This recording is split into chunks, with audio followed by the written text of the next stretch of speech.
कराग्रे वस्ते लक्ष्मी, करमध्ये सरस्वती, करमूले तु गोविन्दः, प्रभाते कर दर्शनम्। समुद्रवसने देवी, पर्वतस्तनमण्डिते, विष्णुपत्नी नमस्तुभ्यं, पादस्पर्शं शमशमेव। गंगे च यमुने चैव गोदावरी सरस्वती, नर्मदे सिन्धु कावेरी, जले अस्मिन् सन्धिं कुरु। आदिदेव नमस्तुभ्यं, प्रसीद मम भास्कर, दिवाकर नमस्तुभ्यं, प्रभाकर नमस्तुते। शुभं करोति कल्याणं आरोग्यं धन संपदा, शत्रुबुद्धि विनाशाय दीप ज्योतिर नमस्तुते। गजाननं भूतगणादि सेवितं, कपित जम्बुफल चारुभक्षणं, उमासुतं शोक विनाशकारकं, नमामि विघ्नेश्वर पाद पंकजं। ब्रह्मा मुरारी, त्रिपुरांतकारी, भानुशशि, भूमिसुतो बुधश्च, गुरुश्च शुक्र, शनि राहु केतव, सर्वे ग्रहा शांतिकरा भवन्तु। गुरुर्ब्रह्मा गुरुर्विष्णु गुरुर्देवो महेश्वरा, गुरुः साक्षात् परब्रह्म तस्मै श्री गुरुवे नमः। ओम सर्वमंगल मांगल्ये शिवे सर्वार्थ साधिके, शरण्ये त्र्यंबके गौरी नारायणी नमस्तुते। कर्पूर गौरम करुणावतारम, संसार सारम भुजगेन्द्रहारम, सदा वसंतम हृदयारविंदे भवम भवानी सहितं नमामि। महालक्ष्मी नमस्तुभ्यं, नमस्तुभ्यं सुरेश्वरी, हरिप्रिय नमस्तुभ्यं, नमस्तुभ्यं दयानिधे। पद्मालय नमस्तुभ्यं, नमस्तुभ्यं च सर्वदे, सर्वभूत हितार्थाय वसुसृष्टिं सदा कुरुम्। शान्ताकारं भुजगशयनं पद्मनाभं सुरेशं, विश्वाधारं गगनसदृशं मेघवर्णं शुभांगं, लक्ष्मीकान्तं कमलनयनं योगिविधिर्यान् गम्यं, वन्दे विष्णु भव्यहरं सर्वलोकैकनाथम्।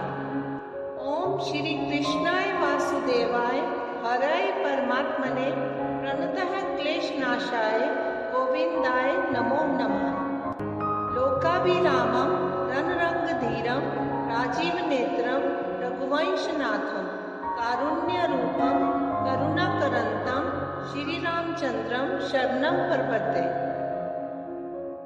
अतुलित बलधामं हेम शैलाभदेहं, धनुजवनकृशानुं यानी नामाग्रगण्यं, सकल गुण निधानं वानराणामधीशं, रघुपति प्रिय भक्तं वातजातं नमामि। तमेव माता च पिता तमेव, तमेव बन्धुश्च सखा तमेव, तमेव विद्या द्रविणं तमेव, तमेव सर्वं मम देवदेव। मुदाकरात् मोदकं सदा विमुक्तिसाधकं, कलाधरावतंसकं विलासिलोकरञ्जकम्, अनायकैकनायकं विनाशितेव दैत्यकं, नताशुभाशुनाशकं नमामि तं विनायकम्। न तेतरातिभीकरं नवोदितार्कभास्वरं, न मत्सुरारिनिर्झरं नतादिकापदुद्धरम्। सुरेश्वरं निधीश्वरं गजेश्वरं गणेश्वरं, महेश्वरं तमाश्रये परात्परं निरन्तरम्। समस्तिलोकशङ्करं निरस्तदैत्यकुञ्जरं, धरेतरोदरं वरं वरेभवक्तमक्षरम्। कृपाकरं क्षमाकरं मुदाकरं यशस्करं, मनस्करं नमस्कृतं नमस्करोमि भास्वरम्। अकिञ्चनार्तिमार्जनं चिरन्तनोक्तिभाजनं, पुरारिपूर्वनन्दनं सुरारिगर्वचर्वणम्। प्रपञ्चनाशभीषणं धनञ्जयातिभूषणं कपोलदानवारणं भजे पुराणवारणम् नितान्तकान्तदन्तकान्तिमन्तकान्तकात्मजम् अचिन्त्यरूपमन्तहीनमन्तरायकृन्तनम् हृदयन्तरे निरन्तरं वसन्तमेव योगिनः तमेकदन्तमेव तं विचिन्तयामि सन्ततम् महागणेश पञ्चरत्नमादरेण योऽन्वहं प्रजल्पति प्रभात के हृदि स्मरन् गणेश्वरम् अरोगतां तोषतां सुसाहितीं स्फुत्रतां समाहितायुरष्टभूतिमभ्युपेति सोचिरात् निशुम्भशुम्भमर्दिनीं प्रचण्डमुण्डखण्डिनीं वने रणे प्रकाशिनीं भजामि विन्ध्यवासिनीं त्रिशूलरत्नधारिणीं धराविघातहारिणीं ग्रहे ग्रहे निवासिनीं भजामि विन्ध्यवासिनीं दरिद्रदुःखहारिणीं सतां विभूतिकारिणीं वियोगशोकहारिणीं भजामि विन्ध्यवासिनीं लसत्सुलोललोचनां लतां सदा वरप्रदां कपालशूलधारिणीं भजामि विन्ध्यवासिनीं करे मुदा गदाधरां शिवां शिवप्रदायिनीं वरावराननां शुभां भजामि विन्ध्यवासिनीं ऋषीन्द्रजामिनप्रदातिदास्यरूपधारिणीं जले स्थले निवासिनीं भजामि विन्ध्यवासिनीं विशिष्टसृष्टिकारिणीं विशालरूपधारिणीं महोदरां विशालिनीं भजामि विन्ध्यवासिनीं पुरन्दरादिसेवितां मुरादिवंशखण्डिनीं विशुद्धबुद्धिकारिणीं भजामि विन्ध्यवासिनीं नागेन्द्रहाराय त्रिलोचनाय भस्माङ्गरागाय महेश्वराय नित्याय शुद्धाय दिगम्बराय तस्मै नकाराय नमः शिवाय मन्दाकिनी सलिल चन्दन चर्चिताय नन्दीश्वर प्रमथ नाथ महेश्वराय मंदार पुष्प बहुपुष्प सुपूजिताय तस्मै मकाराय नमः शिवाय शिवाय गौरी वदनाब्ज वृंदा सूर्याय दक्षा त्वरनाशिकाय श्रीनीलकण्ठाय वृषभध्वजाय तस्मै शिकाराय नमः शिवाय वशिष्ठ कुम्भोद भवगोत्मार्य मुनीन्द्र देवा चितशेखराय चंदार्क वैश्वा नरलोचनाय तस्मै वकाराय नमः शिवाय यज्ञस्वरूपाय जटाधराय पिनाकहस्ताय सनातनाय दिव्याय देवाय दिगंबराय तस्मै यकाराय नमः शिवाय पंचाक्षरमिदं पुण्यं ये पठेत् शिवसन्निधौ शिवलोकमावाप्नोति शिवेन सह मोदते। ओम भज गौरीशम गौरीशम भज मंदमते। जलभवदुस्तर जलधिसुतरणं ध्येयं चित्ते शिवहरचरणम् अन्योपायं नहि सत्यं ज्ञेयं शङ्कर शङ्कर नित्यं भज गौरीशं गौरीशं भज मन्दमते दारापत्यं क्षेत्रं वित्तं देहं गेहं सर्वमनित्यम् इति परिभाव्य सर्वं सारं गर्भवकृत्या स्वप्नविचारं भज गौरीशं गौरीशं भज मन्दमते मल्वे चित्ते पुनरवृत्ति पुनरपि जननी जठरोत्पत्तिः पुनरप्याशाकुलितं जठरं किं नहि मुञ्चसि कथयश्चित्तं भज गौरीशं गौरीशं भज मन्दमते मायाकल्पितमेन्द्रं जालं नहि तत् सत्यं दृष्टिविकारं ज्ञाते तत्त्वे सर्वं सारं मा कुरु विषयविचारं भज गौरीशं भज मन्दमते रज्जो सर्प ब्रह्मणारोपस्तद्वद् ब्रह्मणि जगदारोपः मिथ्या माया मोहविकारं मनसि विचारे बारं भज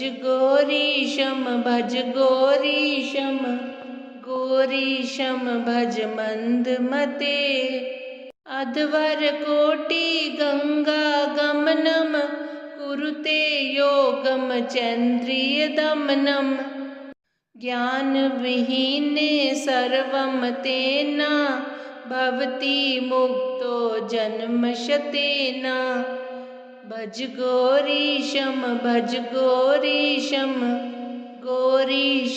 भज मन्दमते सोऽहं हंसो ब्रह्मो वाहं शुद्धानन्दस्तत्त्वपरोऽहम् अद्वैतोऽहं सङ्गविहीने चन्द्रिये आत्मनि निखिले लीने भज गौरीशं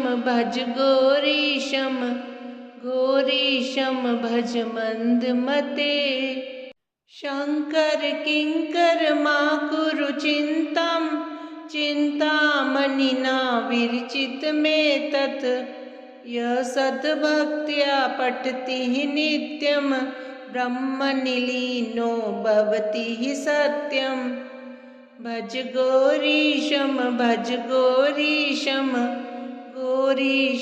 भज मन्दमते। श्रीनिवास जगन्नाथ श्री हरे भक्तवत्सल लक्ष्मीपते नमस्तुभ्यं त्राहि मां भवसागरात्। राधारमण गोविंद भक्त काम परपूरक नारायण नमस्तुभ्यं त्राहि मां भवसागरात्। दामोदर महोदर सर्वापत्ति निवारण ऋषिकेश नमस्तुभ्यं त्राहि मां भवसागरात्। गरुड़ध्वज वैकुंठ निवासिन केशवाच्युत जनार्दन नमस्तुभ्यं त्राहि मां भवसागरात्। शंख चक्र गदा पद्मधर श्रीवत्स लाछन मेघश्याम नमस्तुभ्यं त्राहि मां भवसागरात्। त्वं माता त्वं पिता बन्धु सद्गुरुस्त्वं दयानिधि त्वत्तोऽन्यो न परो देव त्राहि मां भवसागरात्। न जाने दान धर्मादि योगं यागं तपोजपं त्वं केवलं कुरु दयां त्राहि मां भवसागरात्। न मत्समो यद्पि पापकर्ता न त्वत्समोऽथापि पापहर्ता विज्ञापितं त्वेतच्छेषसाक्षिन् मामुद्धरार्थ पतितं त्वाने। यदीयमाश्रितं पदं समस्तपापनाशकं स विष्णुरात्मसत्पदे सुभक्तिमाशु मे दिशेत्। यदीयमाश्रितं पदं समस्तविघ्ननाशकं स विष्णुरात्मसत्पदे सुभक्तिमाशु मे दिशेत्। यदीयमाश्रितं पदं समस्तदुःखनाशकं स विष्णुरात्मसत्पदे सुभक्तिमाशु मे दिशेत्। यदीयमाश्रितं पदं समस्तपुण्यदायकं स विष्णुरात्मसत्पदे सुभक्तिमाशु मे दिशेत्। यदीयमाश्रितं पदं समस्तसौख्यदायकं स विष्णुरात्मसत्पदे सुभक्तिमाशु मे दिशेत्। यदीयमाश्रितं पदं समस्तभाग्यदायकं स विष्णुरात्मसत्पदे सुभक्तिमाशु मे दिशेत्। यदीयमाश्रितं पदं समस्तशास्त्रबोधनं स विष्णुरात्मसत्पदे सुभक्तिमाशु मे दिशेत्। यदीयमाश्रितं पदं समस्तकर्मसिद्धिदं स विष्णुरात्मसत्पदे सुभक्तिमाशु मे दिशेत्। यदीयमाश्रितं पदं समस्तदेवतोषधं स विष्णुरात्मसत्पदे सुभक्तिमाशु मे दिशेत्। यदीयमाश्रितं पदं समस्तसद्विमुक्तिदं स विष्णुरात्मसत्पदे सुभक्तिमाशु मे दिशेत्। यतिः सत्यात्मपदभाक् अभवद्विष्णुपादभाक् तदुक्तपदभाग् यस्तु स भवेद्विष्णुपादभाक्। श्रीर्विष्णुकमलाशार्ङ्गी लक्ष्मीर्वैकुण्ठनायकः पद्मालया चतुर्बाहु क्षीराब्दी तन्याच्युतः इंदिरा पुण्डरीकाक्षा रमा गरुडवाहनः भार्गवी शेषपर्यङ्को विशालाक्षी जनार्दनः स्वर्णांगी वरदो देवी हरिरिन्दुमुखी प्रभुः सुंदरी नरकध्वंसी लोकमाता मुरान्तकः भक्तप्रिया दानवारिः अंबिका मधुसूदनः वैष्णवी देवकी पुत्रो रुक्मणी केशीमर्दनः वरलक्ष्मी जगन्नाथा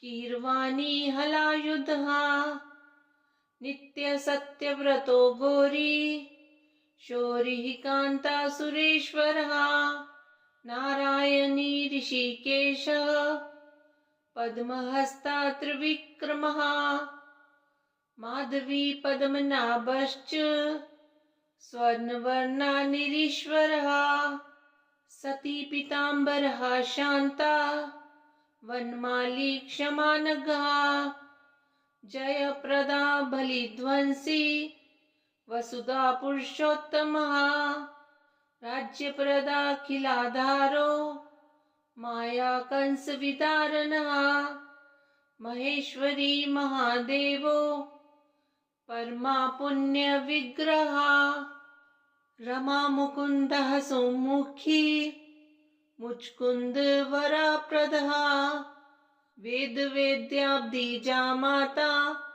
सुरूपार्केन्दुलोचनः पुण्याङ्गना पुण्यपादो पावनी पुण्यकीर्तनः विश्वप्रिया विश्वनाथो वाग्रूपी वासवानुजः सरस्वती स्वर्णगर्भो गायत्री गोपिका प्रियः यज्ञरूपा यज्ञभोक्ता भक्ताभीष्टप्रदा गुरुः स्तोत्रकीर्या स्तोत्रकारः सुकुमारी सुवर्णकः मानिनी मंदरधरो सावित्री जन्मवर्जिता मन्त्रगोप्त्री महेश्वासो योगिनी योगवल्लभः जयप्रदा जयकरः रक्षित्री सर्वरक्षकः अष्टोत्तरशतं नाम्नां